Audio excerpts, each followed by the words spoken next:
Hey there, everybody. Welcome back to the channel. My name's Chris.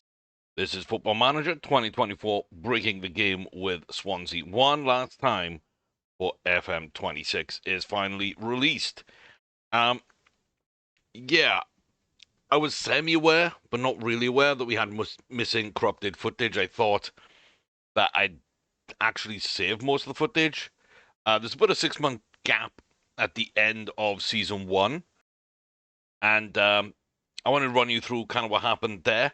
I have said it in comments, and we've kind of touched on it in videos since, but I want to make a point, and I thought better way to do all that is to go through all the leagues, Vanarama National League, North-South, all the way up to the Premier League, just to kind of see who's done what and what the kind of progression of those leagues and those teams actually are. So yeah, you can see in Season 1, who's going up, who's going down. And I do have, I think, level 10 kind of put together here, but going up, Dagenham, Redbridge, Maidenhead, Dorking, missing out on goal difference. Unfortunate for them. Ebbsfleet go up, and Torquay, they go up as well. And then Sutton and Maidstone. And so far this season, Bournemouth are top from Dover and Horsham. In the north, South Shields and Radcliffe, with the AFC Fylde and Halifax going up. Kidderminster Harriers very close as well there to going up. Solihull Moors and Scunthorpe getting up. And this season, Chester off to the best start. And into the National League. You see Carlisle, Hartlepool, Forest Green Rovers, good season, not quite good enough. Yeovil and Forest Green Rovers that season, of course, we did pay attention to that one. Dagenham and all the way down in 7th, Gateshead, just absolutely phenomenal managing to get up there. Yeah, definitely not the best team in the league, but did what they needed to do. And this season is Torquay with the early lead. In League 2, Accrington and Tranmere both relegated. Crawley up with Notts County, Cambridge United and Boo MK Dons. Barrow and Hartlepool down, out of the league, but Bradford get promoted up to League 1 after Carlisle and Colchester come in just behind Stevenage. A great fight for the title there.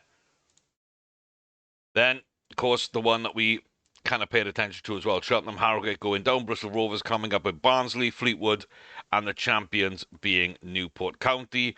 Barnet in the mix with Chesterfield already there, and Wimbledon, which is really, really nice to see, to be fair. Really nice to see. In League 1, Peterborough, Stevenage, Mansfield, Bradford down in Season 1. Rotherham, Luton, and the champions Huddersfield are promoted. Northampton, Cambridge, Barnsley, Port Vale went down. Wimbledon barely surviving that season. Preston up through the playoffs as Cardiff missed out. Plymouth in second, Wigan win the league. Doncaster Rovers down with Exeter, Stevenage, and sadly Wimbledon. Cardiff miss out on the playoffs in this season, but Charlton go up with Reading just managing to get up automatically, and Luton winning the league. This season, it looks like tight at the bottom. Newport, they're kind of in a good place right now. They're okay, not too shabby. Up the top end, I mean, Burton Albion with a great start, really. Cardiff up into second right now on goal difference, just behind Sheffield Wednesday early on in the season. And in the Championship, the season that we were talking about how, we'll come back to this season. Don't worry about it. We'll come back to this season. But I think it was this game. It was like February. The game against Lambton, I think we saw. And the footage you missed was every single game being a win, apart from a draw away to Ipswich, which, yeah. I mean, I wish I'd have had, because there's like some huge results in there. In fact, just as I'm talking, I'm going to tab down bit by bit. You can kind of pause and look, if you want, at who played well, what the scores were, what kind of happened, etc. But it was a good season for us. It really was a good season for us. But yeah, Norwich second, Ipswich went up via the playoffs. Southampton with 95 points miss out. Huge totals up the top end, to be honest with you. QPR, Preston, and Charlton down. Wrexham just managed to survive. And Birmingham a very good season up in 7th. Then the next season, Luton, Rotherham, Derby going down. Wrexham a little more safe. Birmingham back towards the middle a little bit. With Fulham just beating out some teams in the playoff. Much less of a points total there if you look at season 1. Ipswich in 97 would have won the league. 95 Southampton. They only got 2 points more and they go up as champions in this season, but they take Fulham and Nottingham Forest with them as well. Then this last season, Sheffield Wednesday, Preston again, and Wigan going down. And you can see now Wrexham and Birmingham firmly established in this division and starting to make waves, which is quite fun to see. They could both realistically come up to the Premier League. Sunderland could come back up. Burnley, Sheffield United, West Brom, Stoke. They're all positioned fairly well, to be honest with you, and I think have the muscle behind them as well. And just a bunch of good teams. I won't be surprised, really, if we got down to like a Bristol City and they came up into the Premier League. So it's kind of a tough competitive league, as always, in the Championship. But in this season, Leicester through the playoffs. Ipswich, again, get promoted. This time automatically. And Leeds snipe the title, only with 83 points, though, as very, very tight at the top. Early on, Burnley take the lead. Fulham, Watford just behind, with Bristol lurking. Like I said, I could see that. I didn't know they were up that high. Birmingham, really, really good. Wrexham, not so good, but also the big teams sort of struggling down the bottom early on. I say early on, we're about a third of the way through the season. So Middlesbrough, West Brom, Southampton, you kind of expect maybe them to be doing a little better than they are, but it looks like they're all in for a little dogfight at the bottom. And Middlesbrough especially, Dale Fry, I got big admiration for Dale Fry. I think he's a great defender. I think they've got rid of a bunch of others then, right? I think they got rid of a bunch of others.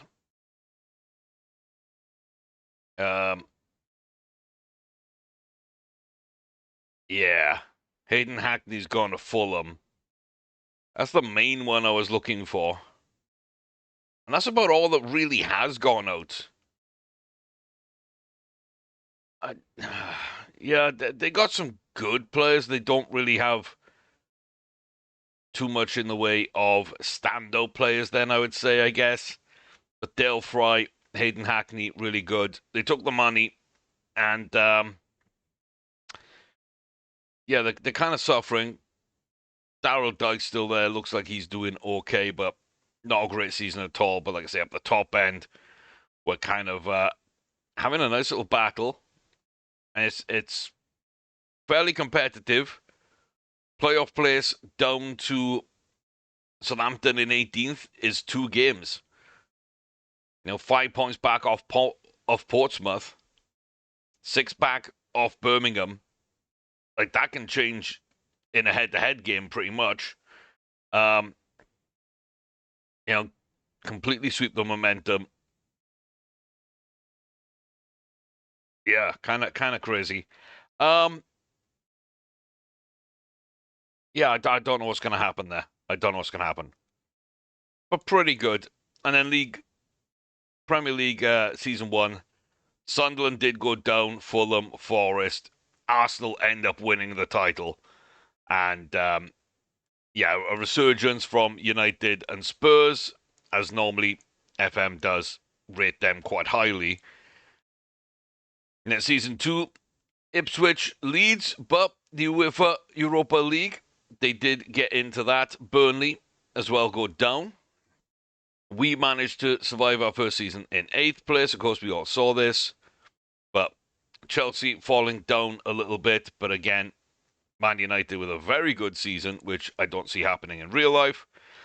And then this last season, Norwich, Southampton, and Fulham went down.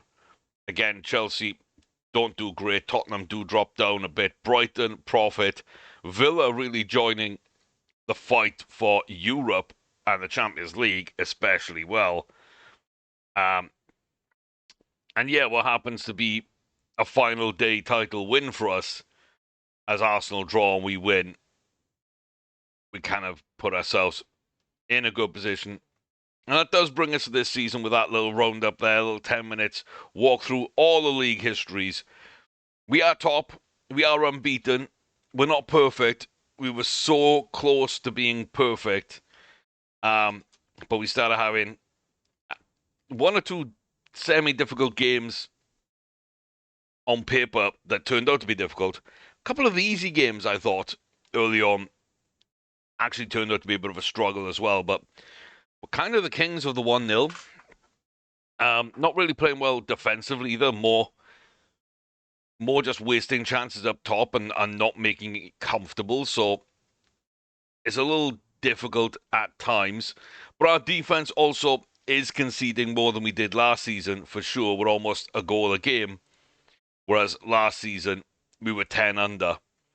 So yeah, 2 goals for and less than 1 a game. Now we're 1 a game, and we're still 2 up to 2.5 maybe. So probably similar in terms of goal difference, but ultimately a little more of a nervous time.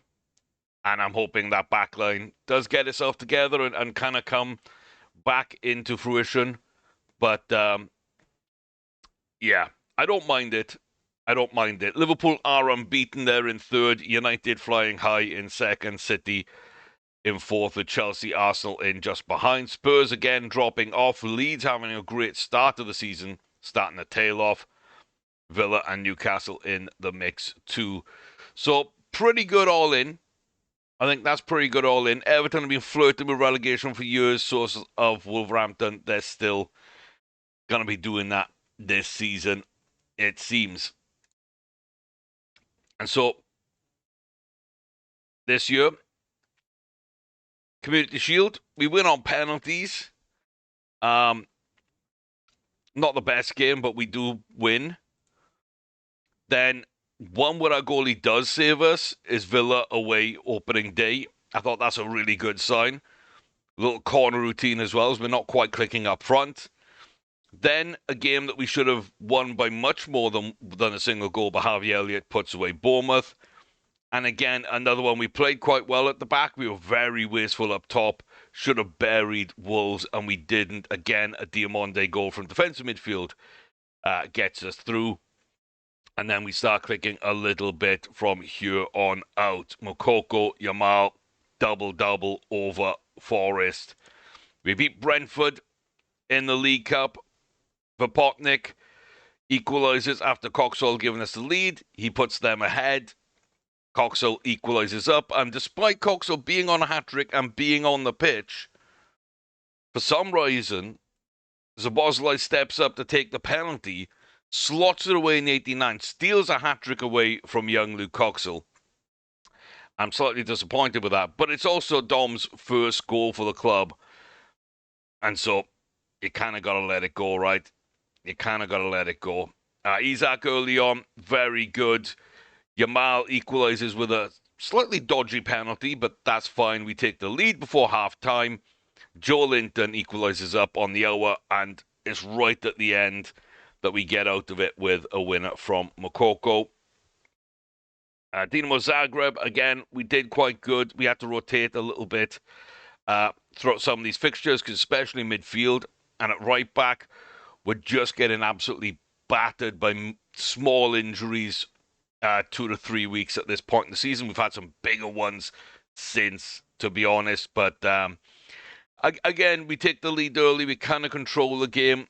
We're in charge, but then they come back and make it 3-2 fairly quickly after we've turned it back around. So 1-0 to us, 1-1, 3-1. They put it back to 3-2. 91st minute settler of the nerves from Mark Gahey. And then we batter Ipswich at home. Do really well, but Baptista does score an own goal. And Ferguson puts 2 in from the bench. And yeah, we will go over why he's at the club. Don't worry about it. It's coming. Evan Ferguson, Dom Szoboszlai, a nice control game over PSV. A dumb penalty to give away. A big injury again to Carbone, which I think that's 3 or 4 substantial injuries in the last year. 9 months. Slightly worrying signs. We didn't play our best. Moukoko, he got us even. Evan Ferguson put us ahead, and Moukoko got us the winner. He is coming good right now. Another really tough game that shouldn't have been tough at all. Paqueta against the run of play gives them the lead. We go and score. We score. They come immediately back. 95th minute winner to get through that. Chelsea at home. We probably should have had our first loss. We played absolutely terribly. There's just ill discipline. Nobody stood out. Nobody stepped up really. 91st minute, we get rescued by Ferguson. And then an 11th minute sending off for Dom Szoboszlai puts us under the cosh at Arsenal. After that Chelsea game, I thought this is where it all implodes. And Saka gives them the lead. And then a quick fire 3 minutes. Right back, Massimo Kennelly playing off the bench because Frimpong's coming back from an injury. Nico Gonzalez stepping up with a rare goal. Kai Havertz, right at the death, thinks he's stolen a point, and off the bench, João Regao manages to give the 10 men all 3 points.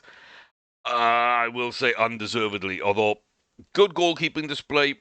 My subs did well, and we did play most of the game with 10 men. I feel fairly comfortable with it, but yeah, it kind of sucked. And that brings us to today's game, because it's back at home against Arsenal. We knew we'd have this, but 4 days later, we have them. You can see we do have some kind of scary injuries. We'll go over that as well. But then Everton away before we go play Arsenal for the 3rd time in 10 days, and we are going down there in the cup away from home. Don't love that. But yeah, I figured instead of that, I was going to come back for the Forest game. I figured that was not really an interesting game. So I was going to do the first Champions League game. I was like, we should win that comfortably. It actually would have been a fun live com, knowing what had happened now since. And I was like, maybe a Chelsea game or something like that. I want a home game, but maybe a Chelsea game, maybe the Arsenal game. I went through those because I knew the first home big opponent, Champions League, off the back of this game, with the fact that we're playing them again away from home. Let's watch the middle leg of this 3-legged affair, really. I think that would put us in a fun place for a live com.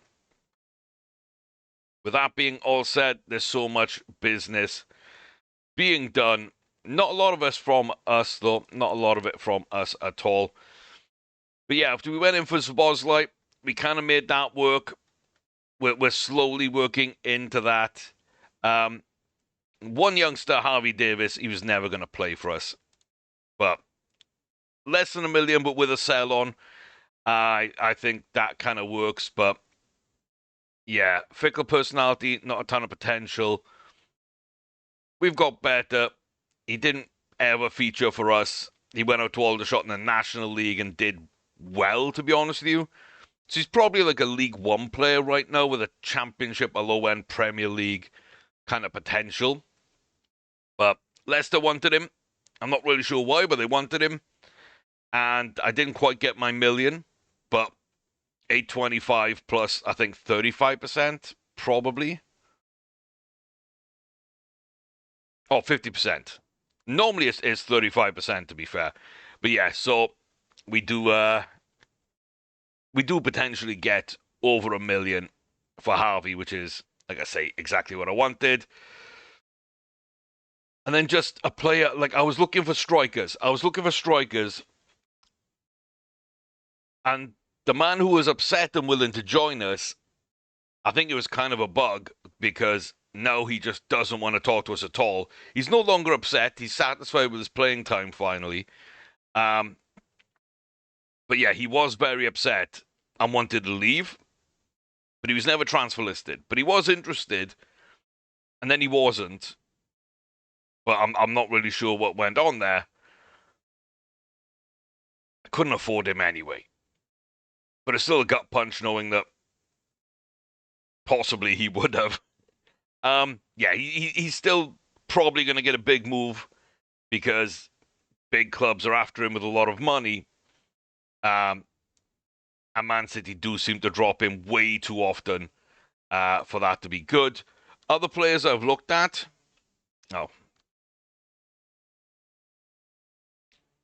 Endrick, who will join me, but wants about 250,000 a week, which again would shatter our wage budget. And he is a little inconsistent. He's not perfect. He's really good. I could have got him, I think, for 97. I think it was somewhere around 97 for Endrick, and I was really, really tempted with him. Alexander Isak, we've been looking at. Again, he would join us. I just think this is as good as he is, and as good as that is, he'd also want 200 grand, which would kind of break our wage structure. Didn't want to do that. And then, why am I blanking on his name? Brazilian striker went to Barcelona and went back to Brazil. I mean, is he a Palmeiras? Victor Roque. Yes, he is. Man City are after him. He's so cheap. He is so cheap. I really feel like I should be doing this deal because he looks so good. Really, like he's not a factor in the air. Everything else he does almost perfectly for me.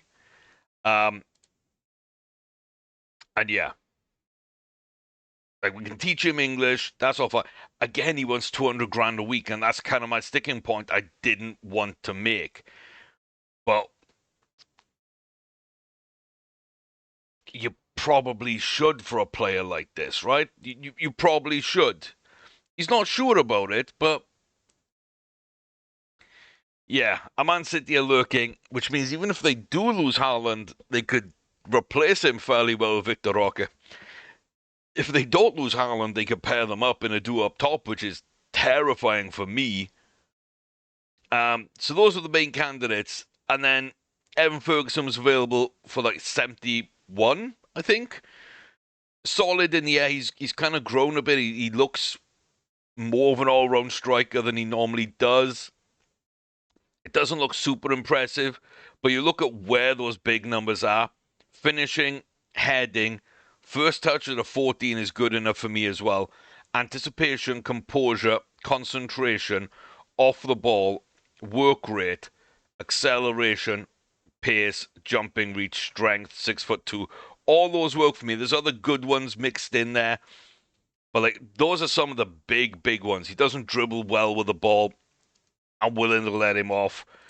Homegrown in the country, just an absolute phenomenal addition to the side and to the squad for a number of reasons. Consistent, big matches. He can't cross. He can only play striker. And like I say, he's not great dribbling with the ball, but yeah, for 71 million, I had to go and pull the trigger. He's currently 6 in 6 with an assist and 2 player of the matches. He's definitely settled in. He's been off the bench a lot, and he's been taking those chances very well. He is currently a regular starter, and we have downgraded Mokoko to accommodate that. Yeah, Igeli makes way for him. We tried doing it on deadline day, it didn't quite work out. We owe 8% to an intermediary because we had to go and find the best deal. I think 4 different Korean clubs came in for him, but Daegu put up the most money. I think it was like 18. We pushed it to 23. We'll try to push it to 30, but they were having none of it. 23 I felt good with. I do feel bad because he's been good for us, but he's always been like striker 4. Even when he's been striker 3, I haven't relied on him much. He's normally been striker number 4. I don't think he's going to get much better. He is injury prone a little bit, and he is better on the wing than up front, even though we've converted him and trained his finishing. We've given him the best possible kind of tutelage as a striker. I never felt like he was going to be a star man for us, and especially with the players up front that somehow we have been able to recruit. So even though we've missed out on some absolutely crazy targets, we've normally ended up with plenty of crazy targets. And talking of that as well, I'm bringing in James Trafford for, was it 12.5 as a backup goalie? I think 50 grand a week. Contract's very reasonable. And really, he's 6'6", good jumping reach, good aerial reach, and again, his handling's not bad. I would like that higher, but 14 one-on-ones, 15 reflexes, they're the kind of things I look for. High positioning as well. So he will work out really well. That does mean that Locker, who is kind of just okay and has already been paid that much, I can get rid of him for cheap if I need to. And we'll bring in Trafford as our backup alongside Marcos Andre as our young goalkeeper of the future and a young midfielder in Oliveira. We're adding more, we're not adding more staff, we're replacing and upgrading staff as well. So I think that's about everything in terms of the updates and the catch-up and everything else. Yeah,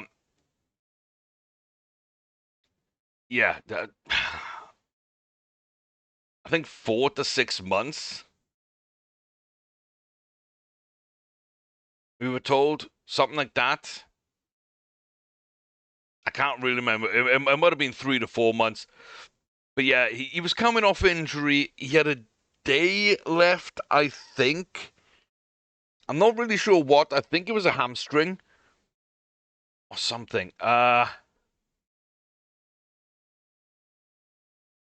no, it was his pulled knee ligaments. It was pulled knee. It says right. I was going to go looking for it. Yeah, so he was out for about a month overall with his knee ligaments. He was 1 day from being back, and I put him on the bench for a game, and I didn't really think it would affect things. And I simulated the match over Brentford, and he, because it was a cup game, and he broke his leg coming off the bench. And I hate that, and I feel really responsible. It's our biggest injury to date, like 4, maybe 5 months it was kind of framed as. Absolutely hated that. Esteves also, he's had his knee ligaments, only for a couple of weeks, but again, these little niggles add up on him. Canelli now has twisted his ankle, so Frimpong's only just got back in. He's only just got fit. Canelli immediately is back out injured. Coxall has knocks. Rego has knocked. Carbone's had knocks. Like I say, Frimpong's back in. Dogu's been out. But as soon as he's come back in, Carbone went out. No, Carbone's coming back in, but I'm leaving Dogu in the lineup. And in midfield, Kobe Mainoo's had a couple. Harvey's had a couple. Lamine Yamal, he's had a little as well. But stat-wise, 5 clean sheets in 13 appearances for Mama-Vili. See the XG there. Lamine Yamal a little under where he should be. Emma Ferguson above. Makoko above there, making up for it. Definitely the form pairing up top. Dom has solidified himself as a starter. And again, we told João Rego we need to fit everybody's game time in, and he kind of took it on the chin. So I'm very glad that him and Moukoko didn't react poorly, because I'd hate to lose them right now. But at the end of the season, those could be two we move on from to get some youngsters into this side.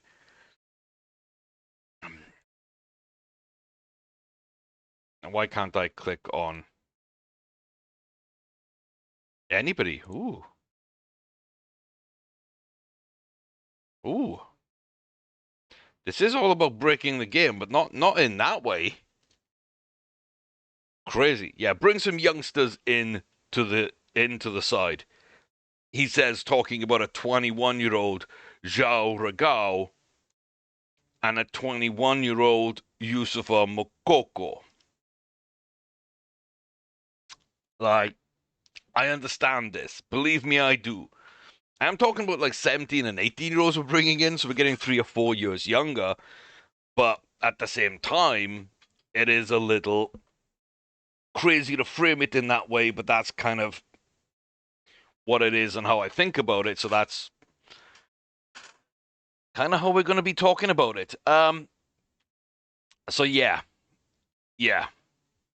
Lots to pay attention to there, really. But like I say, 7 and 8 for Ferguson overall. It's 7 in 14 for Moukoko, which ain't bad at all. 5 in 8 from Coxall, as he's getting a bit of game time early on and doing quite well. Like I said, should have had a hat-trick. And Yamal is 5 from 13. Not great, but should be slightly better than that. So Bosley is really chipping in, mainly with assists rather than goals. A couple from Diamonde, Baybrook, Elliott were chipping in all over the place. But Dorgu has been pretty good this year from left back, and so he's currently holding Carboni's place. That might get made permanent. I'm not 100% sure. It could free up Carboni to be sold and a youngster be called up for the second half of the season. Definitely something that I'm willing to do. Elliott, Mamadashvili, Diamonde, Coxall with a player of the match. 2 for Dorgu, 2 for Moukoko, 2 for Ferguson, 3 for Yamal. And already more yellows than we've had in previous seasons. And our first red, I think, of the entire save here early in season 4 for Dom in that last game against Arsenal. So, yeah. One other thing I also like looking at from time to time is the homegrown status and the due date for that. So you can see that when you're looking at homegrown players, and that is important to me, and long term, no matter what their age, who is going to be sold because of that. So a Diamonde, Moukoko, you probably shouldn't sell because they're great and they're very young, but they also will never be homegrown. So if I get someone kind of as good, that's about the same age, that is homegrown, I'm probably going to lean in that direction. But Locker can go. Nico, currently a big part of this team, but we have some exciting players coming through.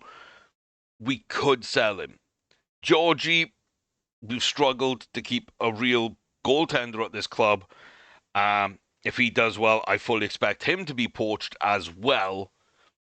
And then we've got James Trafford and Andre coming through, the young Brazilian, that are joining the club in January. Both of them, I think.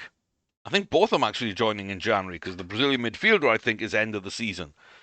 So yeah, they could both come in January. So if Georgie does go out, at least we'll have competent goalkeeping in there. But I don't think he's here for more than a couple of seasons. It'll surprise me otherwise. Esteve's kind of just a placeholder, but has done a really good job for me. Carboni's been really good. Dorgu, really good. Very cheap. But we will be freshening up that left-back spot. And Dom Szoboszlai's come in and kind of made a case for him to be here. And you can carry plenty of non-homegrown players, of course. But I think right now Dom and Diamonde are the two I'm willing to keep despite not being homegrown. And the rest, there is a case for getting rid of them. Less for Mokoko, less for Gonzalez, less for Mamadashvili. Those three, I'm a little hit and miss on, to be honest with you. But that is everybody here apart from Agali, who's already being sold. We got the Koreans who came through the youth academy. They are going to be homegrown by the club. And because we bought them so young, something I didn't really consider or really think about, it's still going to take a couple more years. But Lamine Yamal will end up being not only homegrown, but club homegrown, which is absolutely crazy. Absolutely crazy. And then we got our nationally trained, like Gehi, Frimpong, Elliott, Mayer, who's on his way out, Humphreys, Baybrook, Ferguson, Mainu, and Coxall, who will become club trained. A bunch of others that will become club trained that we've bought, basically Murphy, Griffiths, Newby, and Canelli. And then people that already are club trained. Zhao Regao, the best of the bunch there. He might be on his way out irrespective of that, but yeah. I feel like I'm in a good position there. I do pay attention to that, to be honest with you.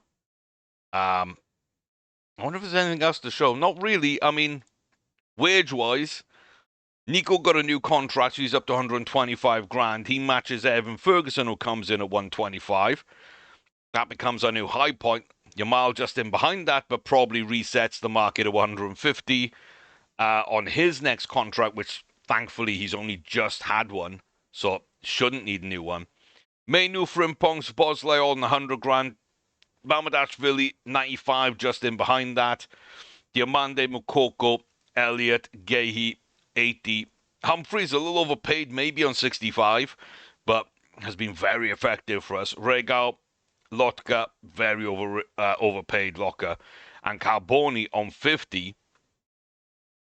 Esteve 45, Coxall 35, Dogu 35, Baybrook 25, and then the youngsters who have got new deals include Di Baptista up to 20, which is where Agali was, 10 grand each for Canelli and Palfrey, who also got their new deals.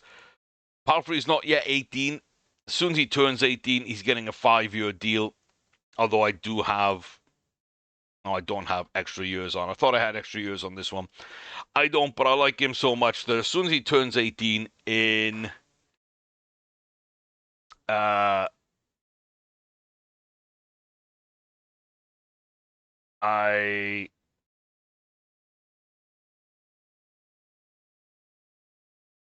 I was like, that date's already gone. The date hasn't already gone. In like 2 weeks, he can get a new contract. He's only just signed one, so I should have left off. But, we live and learn. He will get his new deal. Nobody expires this year. People expire next year. The only person I'm actively trying to sell is Archie Mayer. He's out on loan currently. I do think I'm going to pull him out in January from Exeter and then just offer him out for $500,000, $1 million. What do we pay? We paid nothing. So we'll offer him out for something. And yeah, I think that's the only one realistically we need to move. A bunch of people on 2028 contracts, a bunch of youngsters, to be honest with you. So they will get their deals as and when they need them. 29-year-olds, we're selling a couple of, so they're okay. Bunch of youngsters, and then when he turns 18, like say Coxall and Palfrey and Smith, they're all going to get proper deals as well again.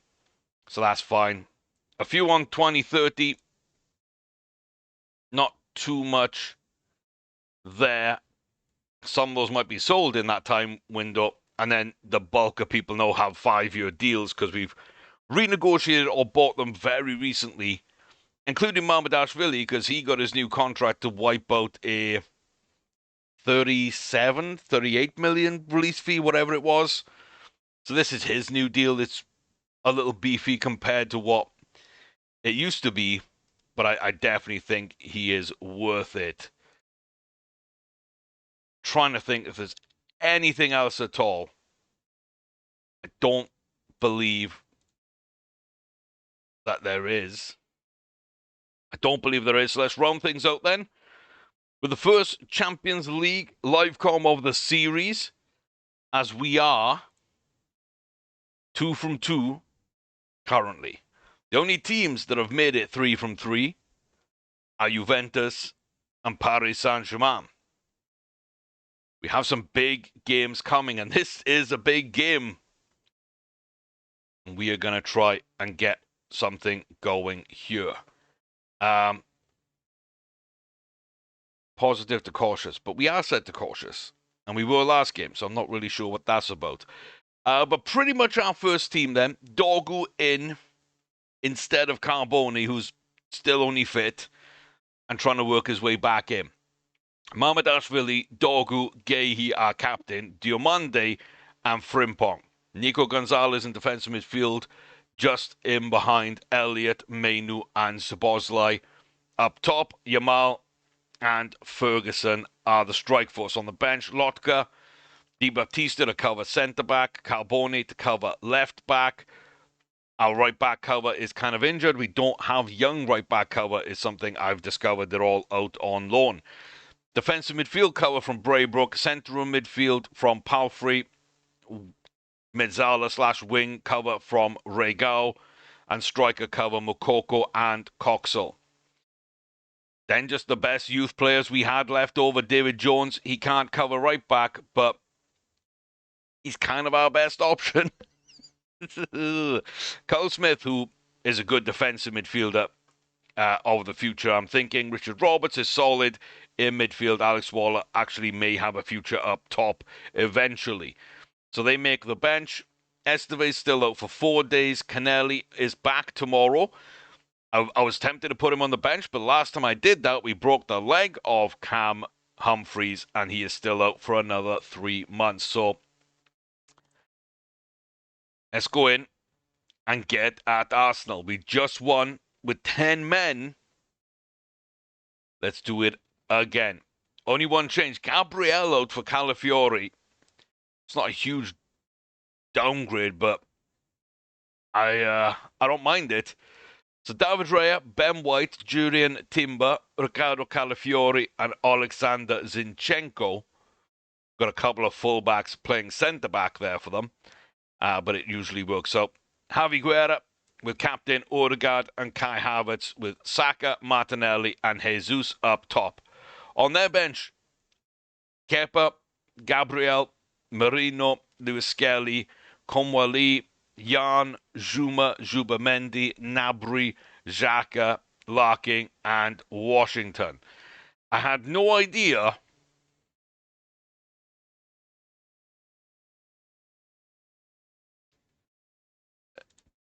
that they were just like full on buying their old players.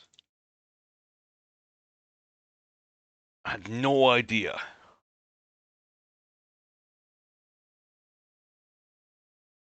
Dang. 9 years later. Barely used him, which is why I've never realized it.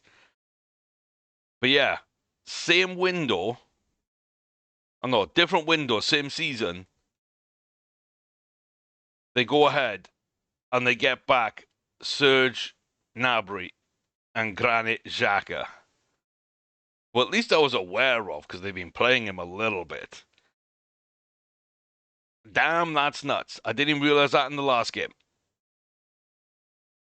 I didn't even realize that in the last game. Okay, so someone's happy that Yamal's playing. Someone's unhappy that Elliott is playing. Go have fun. And I have faith. And then here we are then. Captain Mark Gahey at the back. I like this team a lot. I really do. I like the fact now as well, we have actually got a lot more homegrown talent in and a lot of British talent in at the same time. I don't mind that at all. Some of the foreigners also could apply to have British passports this season or maybe next season. People like Szoboszlai, Mamadashvili, like they were at Liverpool for the first 3 years and then joined us. So this will be at least season 4. We'll see kind of how it goes. Yamal, Gay, Dorgu, Mainu. Yamal's offside. Evan Ferguson's going to put it away. We're going to encourage the team. Well, that's 100% going to be offside. Yamal was a little too confident there in going forward.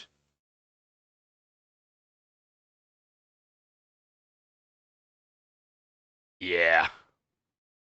Kind of the step up. Was that Timber? I think that was Timber who stepped up. But we should have got the goal early on. We almost do. Going to go up to positive now and try and claw into the game. And oh my God, Freiburg, Lucas Hurler has scored against Liverpool, and that puts them under the cosh a little bit there.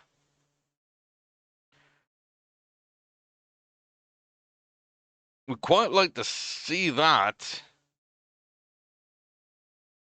Going to demand more from the boys, try and get a little bit of positivity. Frimpong still suffering. Dorgu taking a bit of a hit. Elliott as well.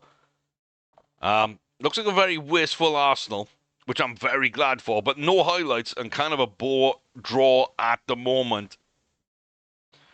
Only bit of quality was a mile offside. Not good enough. Not good enough. Not good enough. Not good enough.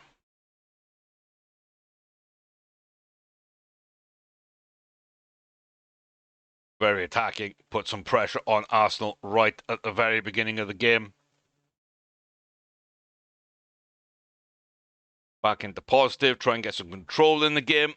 It doesn't really look like it's going our way. Dorgu takes it down. Gehi. Don't get caught with it, boys. Oh, that's brilliant. Yamal is onside.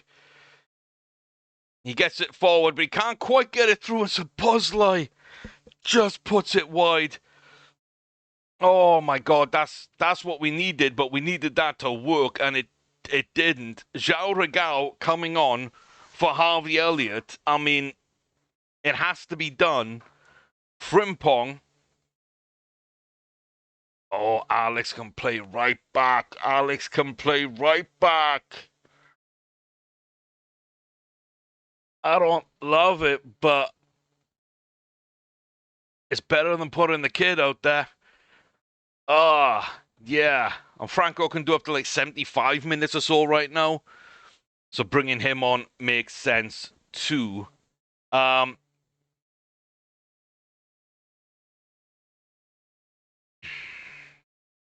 Evan Ferguson hasn't done a ton. Mokoko's been in great form. I'm happy to make that move right now. That leaves us one sub. Either Coxall up top or Baybrook Palfrey in midfield, which is probably going to be the move. That's probably going to be the move. But the 4 subs. Fire up the boys if I can. It's not really doing anything. Szoboszlai looks tired, and he looks like he might be in a bit of trouble there. Martinelli with a corner, and last 10 minutes, gonna send this. Gonna try and take the game to Arsenal.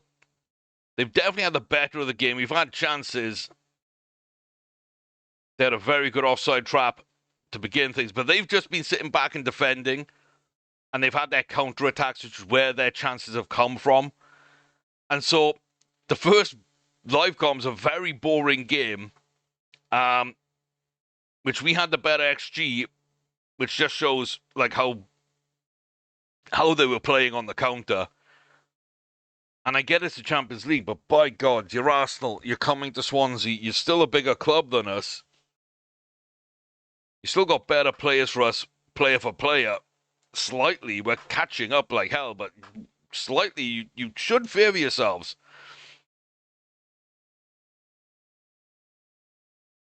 Yeah, they attacked us in the league, and they fully just defended and countered in Europe, which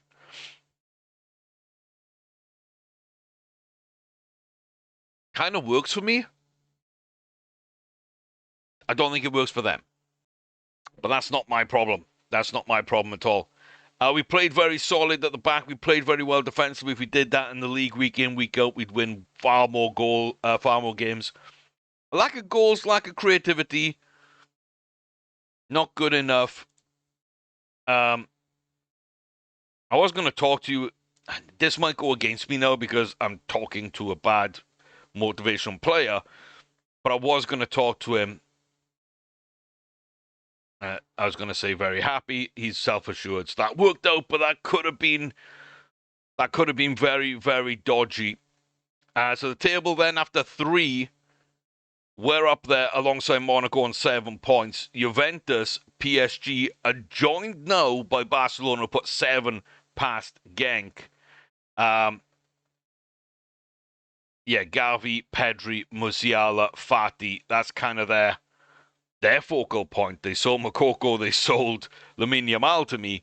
They're still able to put together something fantastic with Thuram in there as well as John Stones getting on the score sheet. But they are perfect. Below us then, Real Madrid, Bayern, and Real Sociedad, just ahead of Young Boys. Our last actual game is going to be Young Boys. They beat Sparta Prague. They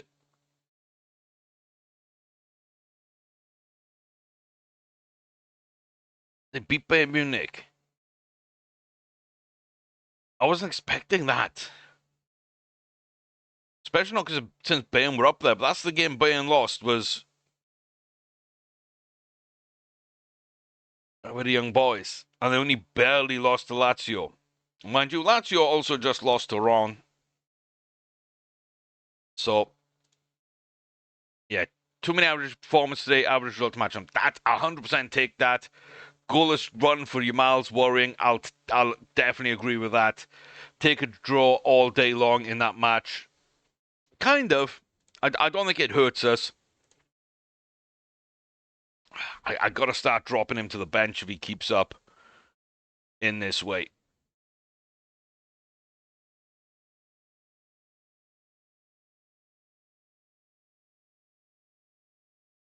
Yeah. Yeah, not great at all. Not great at all. But not terrible either. It's not the end of the world. Oh my God, why? Stop changing my staff. We've got plenty of bloody staff.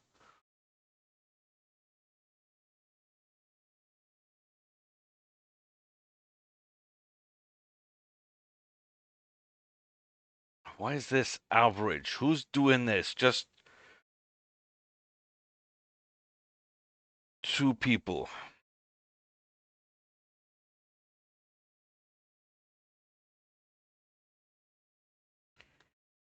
Uh,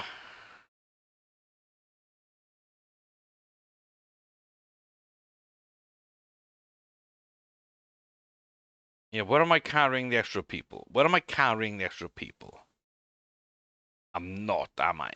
Yeah, I am. I'm carrying 1 here.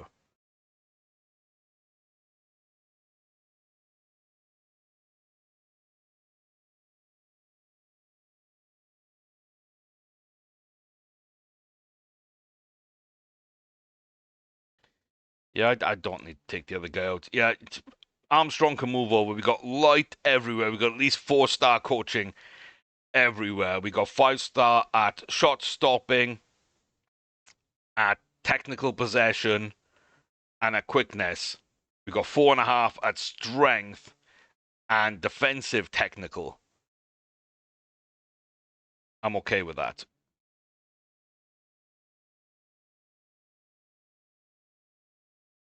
Yeah, you go do fitness. You go do fitness. I don't need you doing set pieces.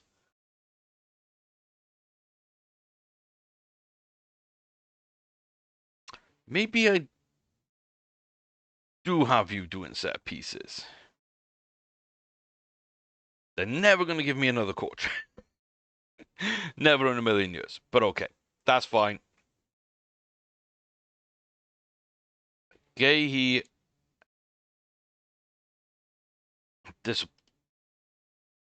he's disappointed in training. I thought like his training's been disappointing. I didn't think it had been.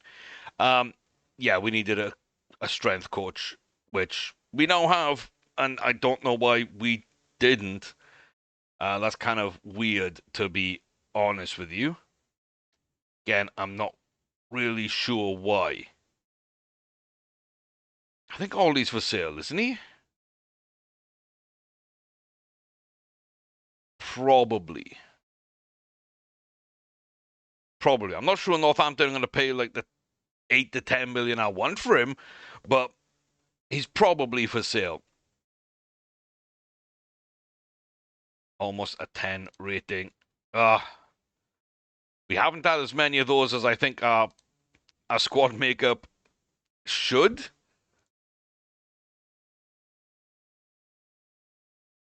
Yeah, Dom's not out. Dom's out now, suspended. Canelli is back. Esteve, just after this game, will be back. And that would just leave Cam. Is this a one game? This is just a one game. I haven't cheered back yet. It's probably going to be another 2 games on top, I would think.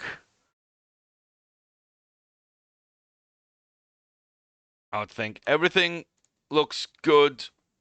We're waiting for people to break into the team leaders. Want that third person up there. Would love it to be Harvey Elliott, but he's only just gone up. So I don't think it will be. Sposley, Frimpong still kind of on their own. The rest of the group turned into 2 groups. That is fine. All up to date on contracts. Everyone's playing time is happy, rotating enough. Nobody's in bad training positions. So yeah, pretty good. And like I say, we are currently top of the league. We're playing really well. We got Everton away. Here we go. Yeah, too much ban. I'm not gonna appeal that because I think it was a pretty bad challenge, to be fair. He apologized for it. He's been fined for it. We're just gonna have to take the 3-game hit without Szoboszlai, which is Everton. He can play. No, he'll be domestic, right? Oh wait, yeah. That puts him back here. So we're gonna have to hold down midfield together for the next 3, but then we can rotate again and get the Szoboszlai back in for Europe and these away games and give someone else a rest, which we might need to do, and then go full bore against Barcelona. That could be happening. Yeah, depending on what happens in the Champions League group, I think the next live com might be Atletico Madrid or Barcelona. I don't really see a good league game for a while. I do kind of want to come back for the transfer window, so we might skip these and maybe do Leipzig or even Young Boys if they're still performing well in Europe. That might be a good thing to do there.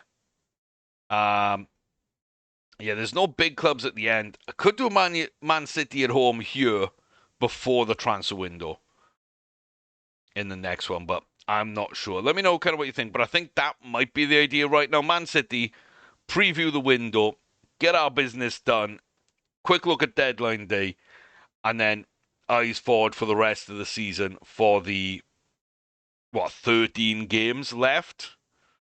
The 10 here that are vaguely scary in part, and the 3 games of death at the end of the year. But yeah, Championship Season 1, 8th place Season 2, Premier League winner Season 3. We're manifesting a Champions League Season 4. And again, if that's your team, if that is your team, why would you not be confident with it? And that's not even my team. That's my team. That's my team.